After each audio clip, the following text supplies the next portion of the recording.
Aversão intensa, motivada por medo, raiva ou injúria sofrida. De fato, desde o começo da sociedade, o ódio esteve presente. Assim como o amor, o ódio também é um sentimento. Nós podemos odiar com a mesma facilidade e dizer que agir de maneira violenta e irracional não é certo. Há muitas maneiras de evidenciar o ódio. É só observar o nosso cotidiano. Veja a notícia do dia. Em primeiro lugar, suponhamos que a taxa de homicídio tenha se elevado mais uma vez ou manifestantes vão à rua para denotar atitudes ruins de um político. O ódio se torna tão trivial que nem percebemos mais. No fim, era só mais uma notícia do dia. É compreensível se você quer seguir algum grupo religioso ou étnico, mas é importante enfatizar o fato de que o ódio sempre estará presente, principalmente se você quiser lutar por algo que esteja relacionado a um grupo relativamente grande de pessoas, seja por direitos ou por algo que você quer que se mantenha definitivo. Aliás, um sujeito precisa de significantes imagens onde ele se encontra. A partir de guerras que sucederam no passado, e mesmo acontecimentos de hoje em dia, podemos pensar que nós vivemos a era do contra. Que no caso seria nós contra eles são horríveis, eles são do mal, eles são a pior coisa que já existia no planeta. É como se não importassem mais a nossa moralidade. O importante era destruir o outro, e a partir disto, podemos pensar que mesmo conhecendo a história e todos os erros cometidos pela humanidade entre guerras, revoluções e rebeliões organizadas, não podemos evitar, mas sim entender que as pessoas nunca entenderam umas às outras. Desde a época das grandes guerras, tendo como exemplo a Guerra dos 100 Anos, o ódio já estava presente, e era apenas motivadas por razões políticas e econômicas. Acredito que a história tem nos ensinado bastante sobre o ódio, bem como o nazismo, que por sua vez considerou um lado extremamente criminal e desumano, cuja finalidade era odiar os judeus. Por fim, o ódio tende a nos levar pelo pior caminho, de modo que tomamos decisões erradas e não pensamos direito no que estamos fazendo.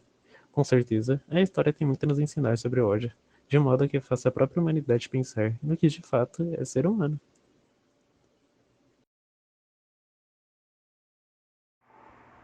A indústria 4.0, ou então a quarta revolução industrial, é uma expressão de empresas ao substituir os trabalhadores por máquinas, assim aumentando a produção e fazendo a automatização da mesma. Além de maior lucro, pois as despesas da empresa serão menor graças a máquinas terem um menor custo, além de não terem que pagar salários. Assim, com o passar do tempo, a população desempregada de todo mundo seria maior do que a atual. Assim, ignorando o antigo trabalhador que foi demitido devido às máquinas e não ao seu emprego, assim ele e sua família chegando cada vez mais perto da pobreza, além de todas as dificuldades, assim prejudicando a economia do país. Enquanto a globalização é um movimento de conectar todos os países, fazendo o mundo ser mais unido no papel, graças à internet. Porém, vários países foram prejudicados devido à globalização, enquanto outros nem chegaram a recebê-la. Junto a ela veio blocos econômicos, assim como uma maior disputa econômica, além de exploração de mão de obra e a diminuição dos direitos trabalhistas. A globalização favoreceu países já desenvolvidos, enquanto os países semi-desenvolvidos e os não desenvolvidos foram prejudicados com as explorações sofridas pelos países mais ricos, sendo por meio de trabalhadores, mão de obra ou então de recursos naturais.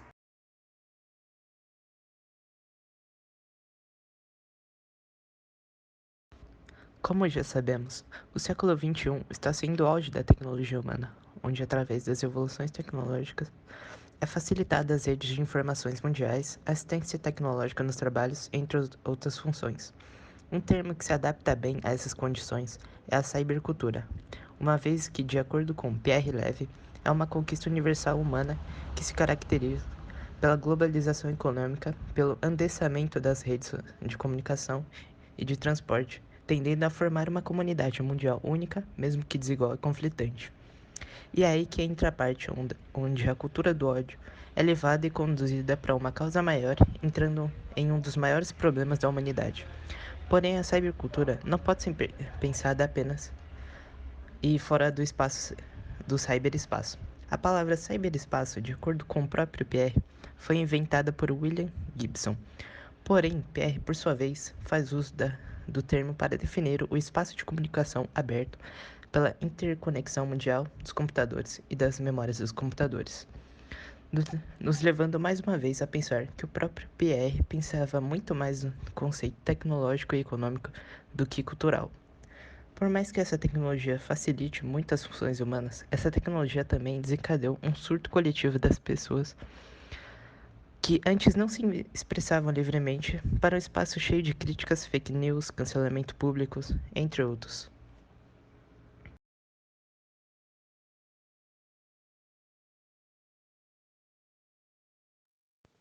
Já foi possível entender que na sociedade atual o ódio infelizmente está presente. Mas o que fazer para diminuir essa cultura do ódio? Primeiramente, é necessário entender o próximo. O respeito entre todos é necessário para uma boa convivência em sociedade.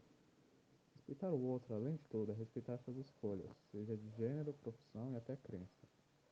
Tomando como base os princípios religiosos e a filosofia deixada por São Tomás de Aquino e Santo Agostinho, podemos pensar na situação de ame o próximo como a si mesmo. Essas ideologias se baseiam na religião cristã e têm como objetivo unir a fé e a razão. Se a população seguisse essa linha de pensamento, seria possível haver um maior respeito entre todos.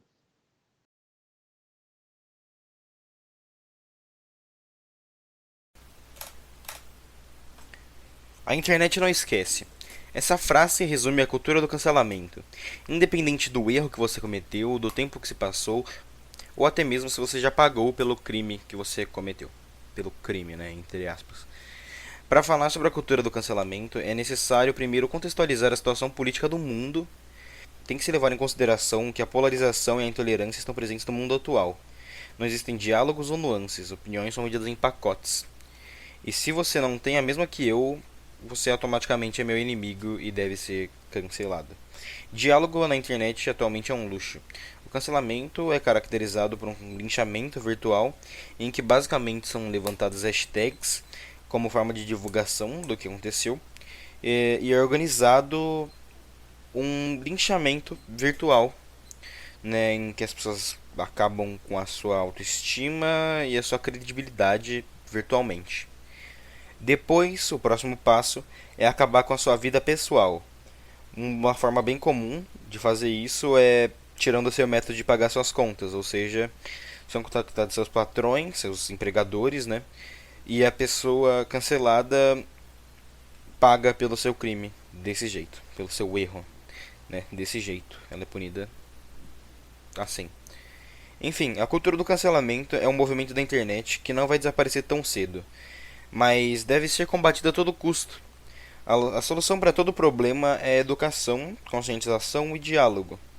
Apenas a educação vai ajudar a mudar essa situação.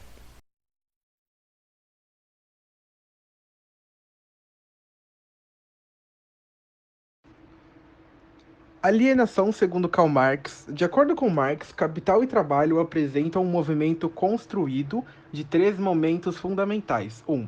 O trabalhador é estranho ao produto da sua atividade. 2. A alienação do trabalhador relativamente ao produto de sua atividade surge, ao mesmo tempo, vista do lado da atividade do trabalhador, como alienação da atividade produtiva. 3. Com a alienação da atividade produtiva, o trabalhador aliena-se também do gênero humano. A perversão que separa as funções animais do resto da atividade humana e se faz delas a afinidade da vida. Aplica-se também à perda completa da humanidade. 4. A consequência imediata desta alienação do trabalhador da vida genérica, da humanidade e da alienação do homem pelo homem. É dessa forma, portanto, que se relacionam capital, trabalho e alienação, promovendo a coisificação ou reificação do mundo, isto é, tornando-se objetivo, sendo que suas regras devem ser seguidas passivamente pelos seus componentes, a tomada de consciência da classe e a revolução são as únicas formas para a transformação social. E no marxismo, a alienação é a situação típica do capitalismo, através de qual as pessoas são apartadas dos bens que elas mesmas produzem.